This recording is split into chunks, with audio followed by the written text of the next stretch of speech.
Welcome and thank you for coming. We are thrilled to host Mayor Lee and Mayor Bloomberg here at Square. I've had the privilege to get to know both of them over the past few years. They both speak enthusiastically about and great passion about business and technology, so we're thrilled to have them. As many of you know, I just wanted to describe a little bit about the environment we're in. Square was founded in 2009 when my co-founder Jim McKelvey couldn't sell a piece of glass art. And he lost $2,000 on glass sculpture that he couldn't sell, all because he was unable to accept credit cards. So he called me from St. Louis, Missouri on his smartphone, and we decided to change something and actually build a reader for him to use. And it was the easiest way for businesses of all sizes to accept credit cards. And for local businesses, Square quickly became more than just a way to accept payments. We saw our customers using Square to start, run, and grow their businesses as well. And they're creating jobs and helping grow the economy in their communities. So just as technology connected Jim and me from thousands of miles away, technology has the power to create unions between disparate cities. And we're proud that today Square has growing offices in San Francisco and New York City. San Francisco here in Soma, and New York in Soho. And we are growing that office very quickly. Technology and innovation are the key to job creation and economic growth. And one of our Square merchants, Blue Bottle Coffee, which is right across the street there, connects both cities. It started here in the Bay Area about 10 years ago and has grown to a small network of cafes all over San Francisco and has just opened 3 locations in New York City as well, including Manhattan and Brooklyn. It's crucial that we bring together technology and business leaders.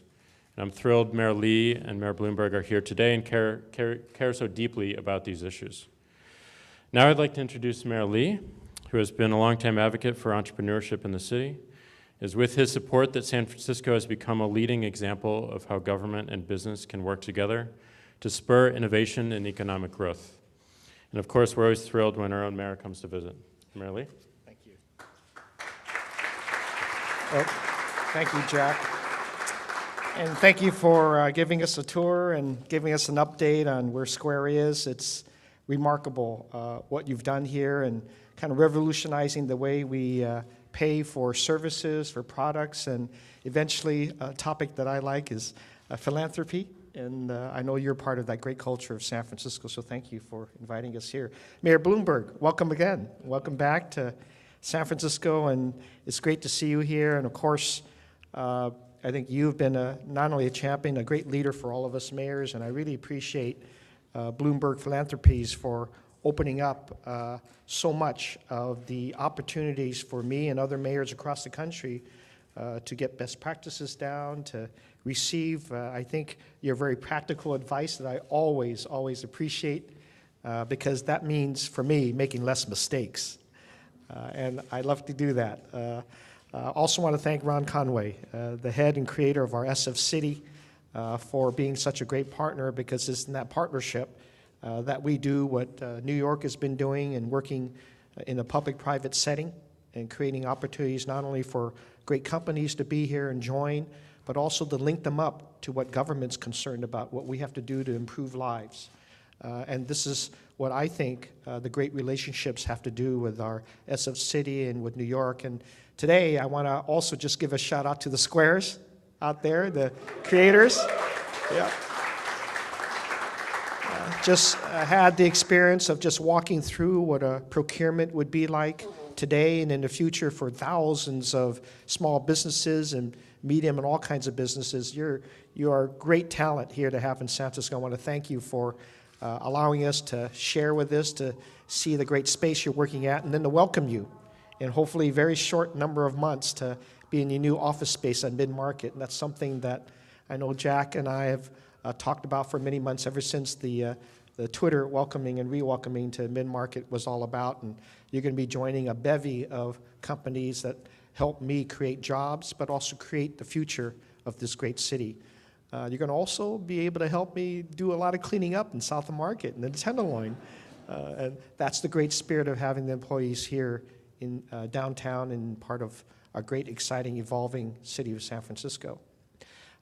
Today, we're here to make a very strategic announcement, an announcement that not only benefits our two great cities, but suggests that we can contribute to the whole cultural movement of this country by having a digital summit, if you will, that we saw last October when Mayor Bloomberg brought me and many others, a small number of mayors, to New York and participated in the first technology summit Bloomberg Philanthropies had sponsored. And from there, we actually had such a great time to learn from each other what was going on and see some very good examples that we thought it'd be wonderful to have our two cities, Bloomberg Philanthropies, working in concert with sf.citi to promote what I think us as mayors do a little naturally, that is bring our experience to each other and then offer an opportunity for other mayors to join us in a great summit. And so on September 30th of this year, we'll be in New York to kick off the first of two planned summit meetings, inviting other cities to participate in a digital cities agenda and talk about not only what technology and the business sector can do with us using technology, increasing it, but where do we then also find the complement in areas that are cornerstones of our economic recovery in the country. And I'm talking about things like education, in additional job creation, infrastructure, arts and culture. How does the technology help us continue so that we don't see this as the bubble that some people continue to expect it, but to see it as a foundation for economic recovery and expansion all across the country. And I'll be very interested in the topics, not only covering those parts of the formula, but also areas of immigration, public safety, things that I know technology leaders and employees want to have, housing, that I'm challenged within the city to make it more affordable for all of you to live and stay here.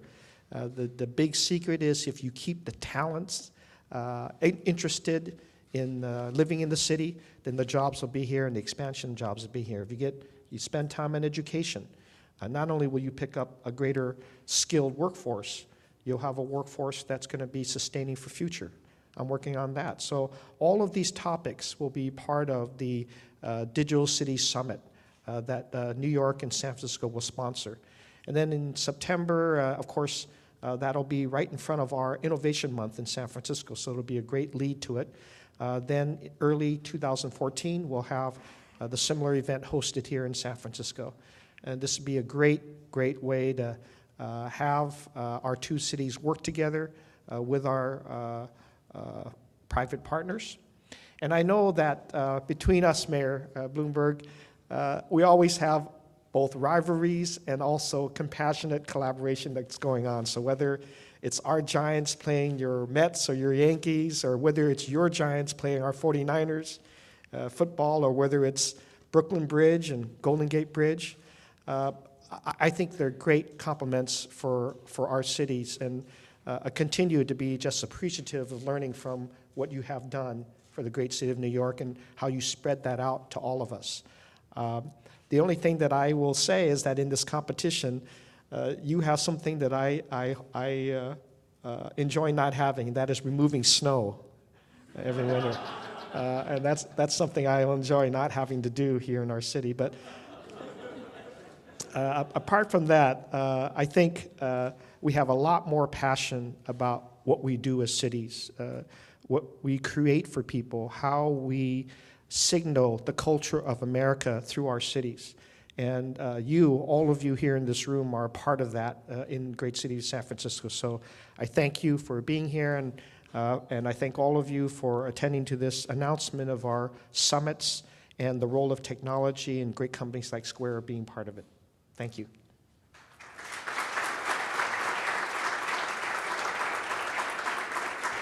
Well, Mr. Mayor, let me start out by saying climate change has taken away snow. We really haven't had any for a couple of winters, which I'm very happy about. Jack, thank you for having us, and you've done a hell of a job. And I think everybody respects not just one success, but two, more than that, more than most people have in their entire lives. And we look forward to the next great invention and the next great improvement in our lives. And Ed, let me just say, I've watched you from when you were the temporary mayor, and you kept telling me you weren't going to run. We got over that one. But you've done a hell of a job, and the city is well served by you. And I think if there's another city in the United States that I would consider living in, which I'm not doing, but if I did, it would be San Francisco. There's a culture here and an excitement and a diversity that is everything that America stands for, and you've done a great job. I did hear, Jack, that you were thinking about running for mayor. Is that... I mean, that could be interesting. You think about it, 140-character campaign speeches, 6-second campaign videos, and your big pledge that everyone can pay their taxes using Square. I think that'd be great.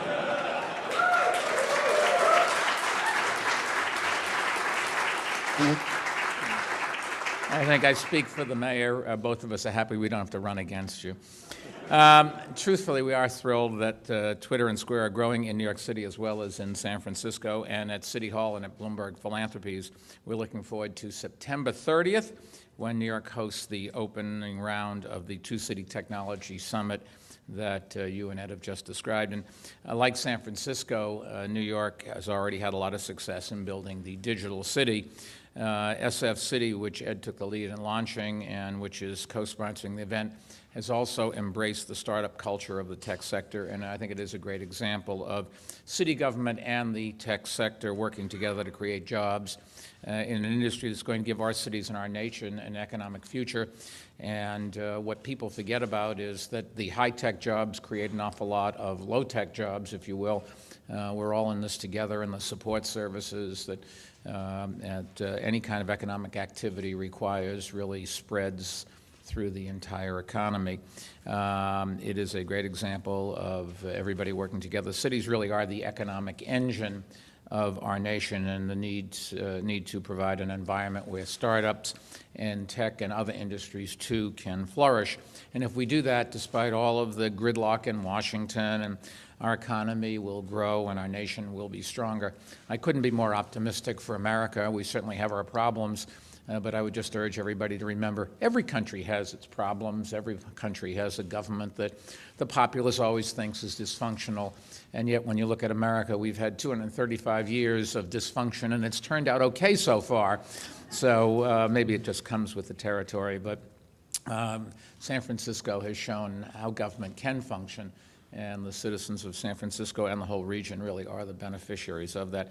It is just hard to imagine today that just a few years ago, New York's tech sector wasn't on anybody's economic radar, not anymore.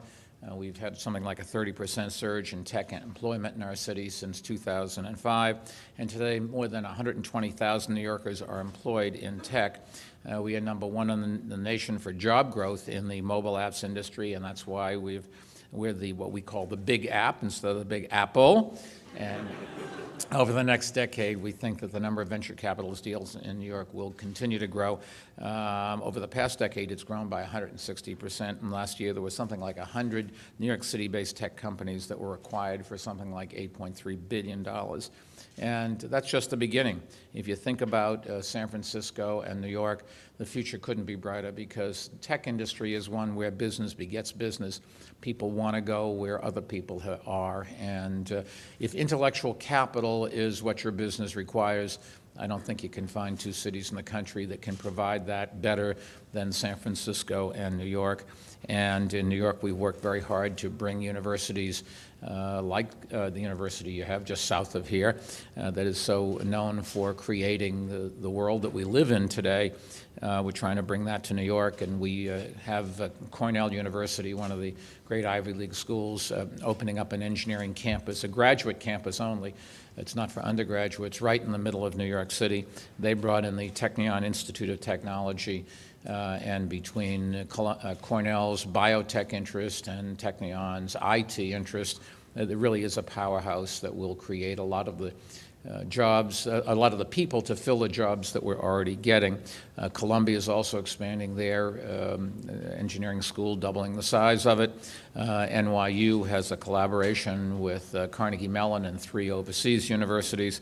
And what we've been able to do is to attract the big companies as well as the small. So if Microsoft has a block square building, or Google has a block square building, Microsoft is similar to that. Every one of these companies are opening in New York City, and they're not just opening sales offices, they are opening development offices, and the same thing coming in this direction.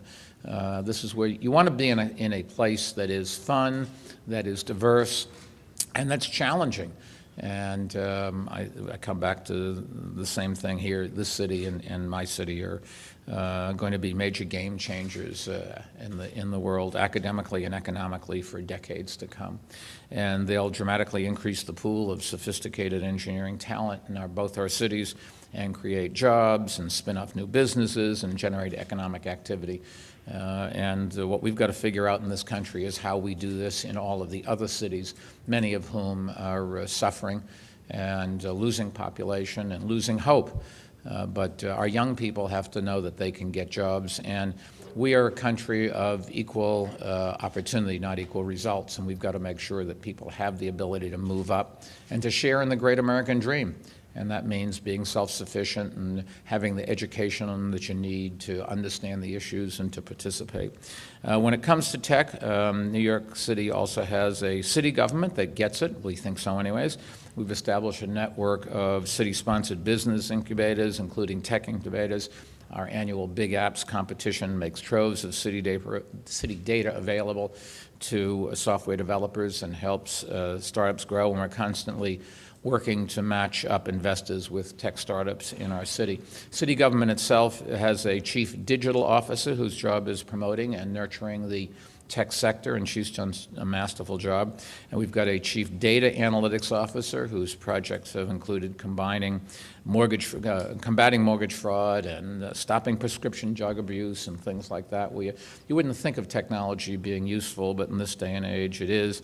And we've got a mayor who rode in a taxi with Jack Dorsey to the first annual Bloomberg Technology Summit in New York City in October, and I paid the fare using my credit card, swiping it through Square. So I can't say, Jack, I'm a good customer, and everybody was watching. So we look forward to seeing you in New York City. And once again, Ed, thank you for your hospitality. You've done a hell of a job. And Jack, thank you for everything you've done. You and entrepreneurs like you have really made this country what it is. All the best. Thank you so much.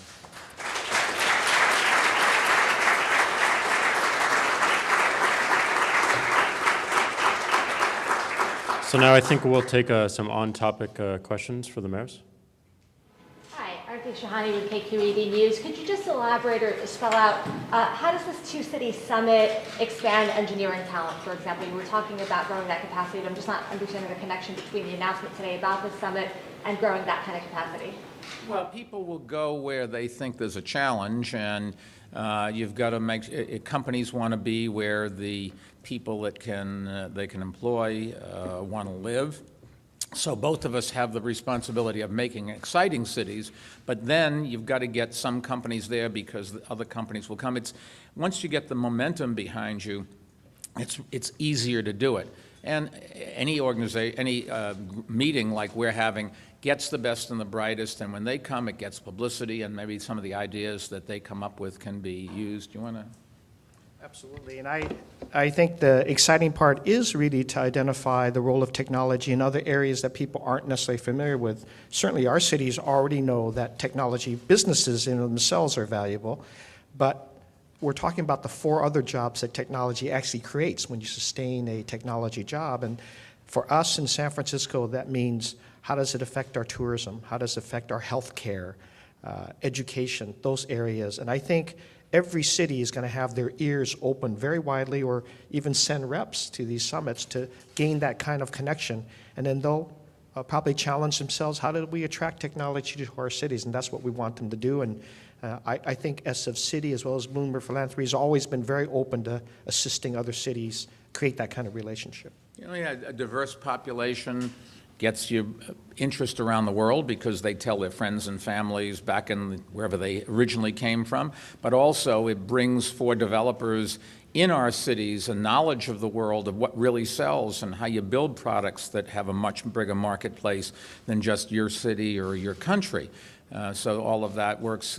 Cultural events, people, kids in particular, want to come to places that are environmentally sensitive, environmentally responsible, that challenge you, that give you lots of opportunities to meet and to live side by side with other people that have new ideas, different ideas, and that sort of thing.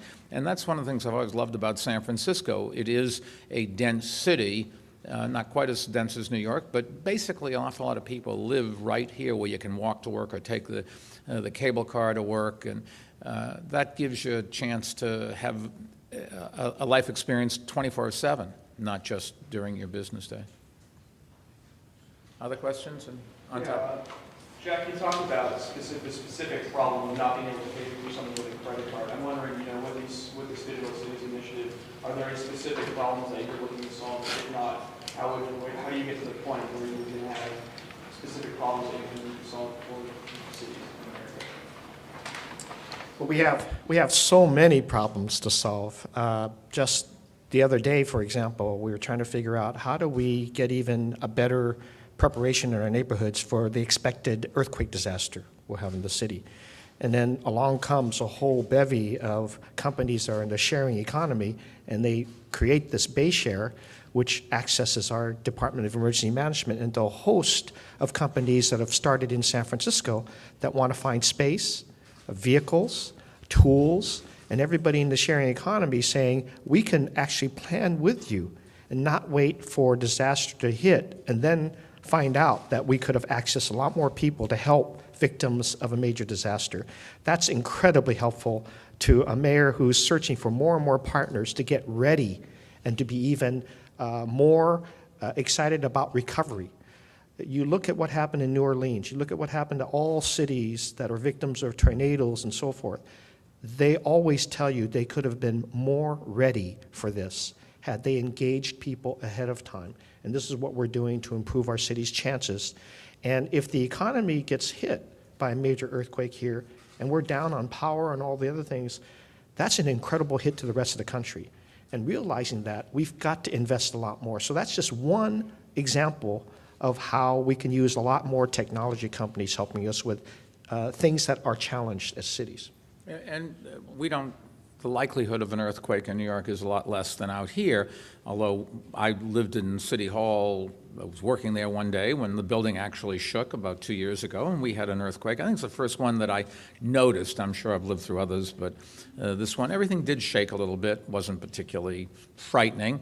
Right now, we're trying to figure out what to do the next time there's something like Hurricane Sandy. And the other day, I gave an hour's speech. I'm sure everybody listened to every word of it. But an hour's speech talking about a 430-page book that we published the other day in terms of plans of what we can do to make our city more resilient. In our case, we worry because we're on the Atlantic coast, and you have a lot of hurricanes coming up the coast in the forecast. Given the oceans have risen a foot in the last 100 years and are scheduled to, best guess is another 2.5 in the next 50 years. And the oceans are warmer, so we would expect more storms, and we've got to be ready for that. And we have 450 miles of coastline in New York City, because we have all going up the rivers, and we need a lot of technology to figure out how to protect from waves, from high water, from winds, and that kind of thing. And we have a potential, because we live so densely, of power outages. We have too many of those. How you recover? Today we become more dependent on power than ever before. You live on the 20th floor of an apartment building, the power goes out. You not only don't have an elevator, you don't have water. So how can you cook? Waste is a very big problem. We have 450,000 people that live in public housing, and they need services. And there's an enormous number of hospitals. We've had to evacuate a number of them because they had their generators on the roof, but they had all of the infrastructure in the basement. And without power, they couldn't function either. Yes, sir. Question for both there. What are you doing to help out the sharing economy in both your cities? Airbnb, Uber. I know Mayor Bloomberg has been reporting some choice words about the tax industry, Uber. What did I say about the tax havens? I don't want to say an expletive in public, but there were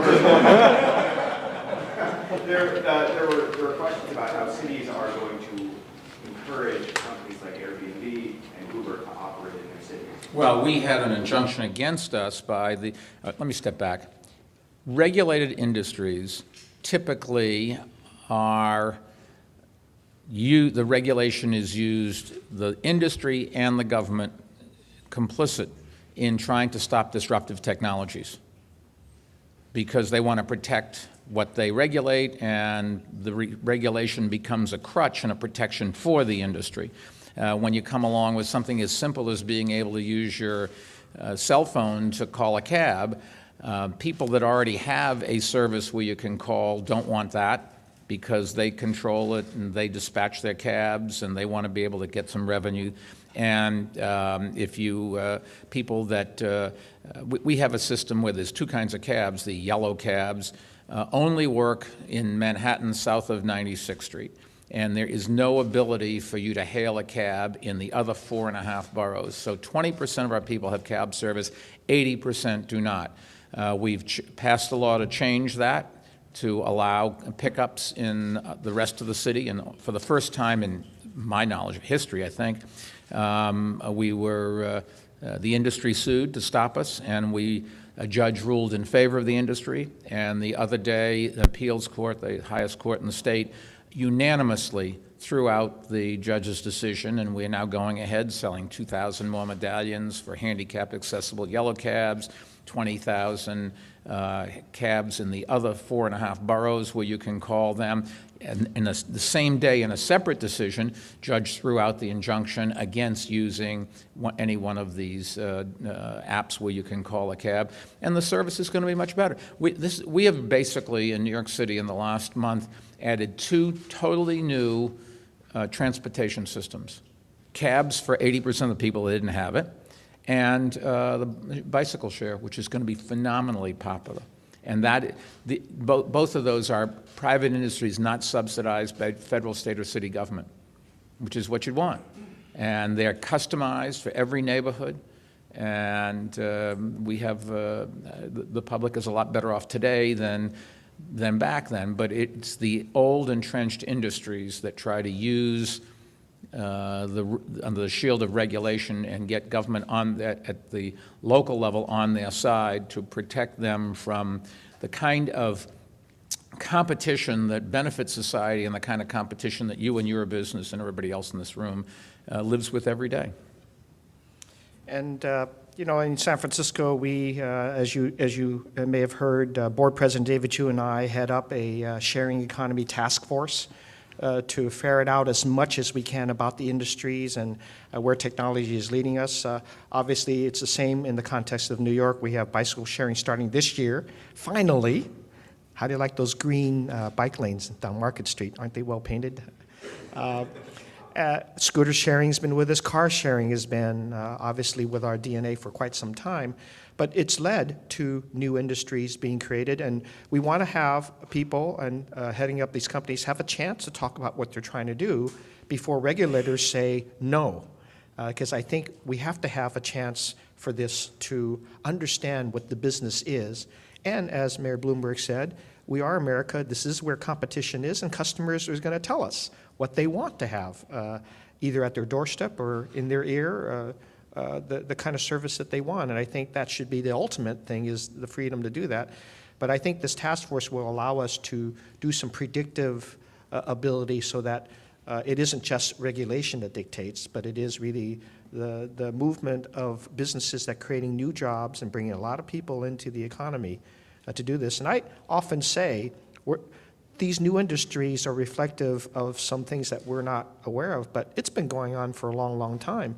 You talk to the pharmaceutical companies in Mission Bay, they started co-laboratories a long time ago in order to get their drugs to market faster. And they couldn't suffer the expense of time and delay by having very expensive laboratories be their own. So I often cite that as being part of this very spirited effort to get much more of a sharing attitude about what we're doing, in addition to the things we just talked about in terms of emergency preparedness. Anything else? Yes, more last questions? question. Yeah. Who do you expect to be attending these summits that you're convening? Well, we'll think about inviting you. I'm not sure if we have a list yet. I think we're getting close to pulling it together. I'm asking for the types of people, the types of city representatives, to understand, not the exact guest list.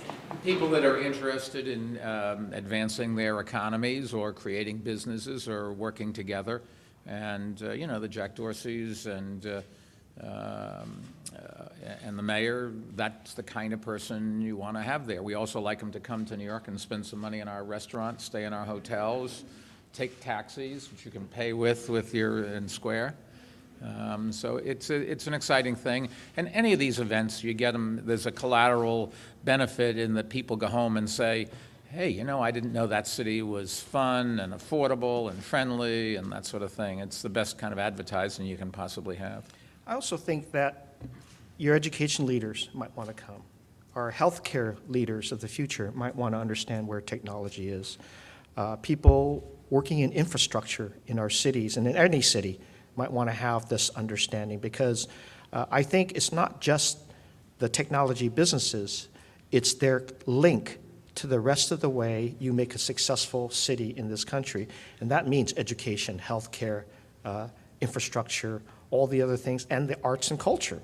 I think it's an incredible contribution that technology is making to arts and culture, because that blend helps a lot of companies in San Francisco help market some of these products.